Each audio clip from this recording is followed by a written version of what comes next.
America has been riveted this week by the tale of a young congresswoman's harrowing brush with death at the hands of insurrectionists.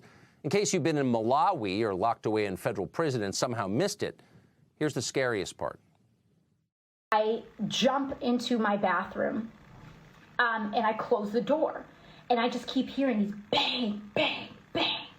I open the door when all of a sudden I hear that whoever was trying to get inside got into my office. And I just hear, "Where is she? Where is she?" And this was the moment where I thought everything was over. Everything was over. As we said, harrowing.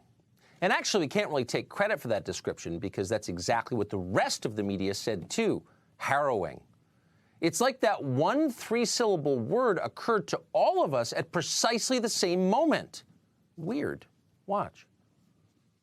Congresswoman Alexandria Ocasio-Cortez has given a harrowing account of her experience on January 6th. A harrowing and emotional account of what happened to her during the Capitol riot. It's one of the most harrowing accounts so far. Congresswoman Alexandria Ocasio-Cortez, tell that harrowing story. The harrowing story of how she hid from attackers during the Capitol riot. Boom, boom, boom. Disclosing new harrowing details. They've never met anyone so brave. What they don't know is that surviving the white nationalist coup d'etat on January 6th was merely Sandy Cortez's latest feat of death-defying bravery. For the world's most interesting congresswoman, fleeing for her life from a mob of bloodthirsty terrorists in horned Viking hats in downtown Washington, just another day at the office. She's been doing that kind of thing for years. It's what she does. Back a long time ago, when America faced off against the last outbreak of global Trumpist fascism, AOC didn't pause. She put her climate activism at BU on hold, and she rose to the call. Sandy joined the famed Tuskegee Air Persons. She flew over 16,000 missions against the enemy. For her work saving democracy, Sandy won the coveted Victoria Cross for gallantry. It accented her uniform. Once she returned, a grateful nation showed its thanks with a 100% recycled ticker tape parade. But the job of defending democracy is never done. When we learned that our sacred American norms, yes, our norms, when we found that our norms faced a new and even more diabolical threat, an election hacked by Russian spies, lesser members of Congress merely complained about it. They held hearings and stuff. Not Sandy. She flew right to Moscow and did something brave. Here she is in the ring, boxing face-to-face with Vladimir Putin himself. One bruising round, victory by knockout.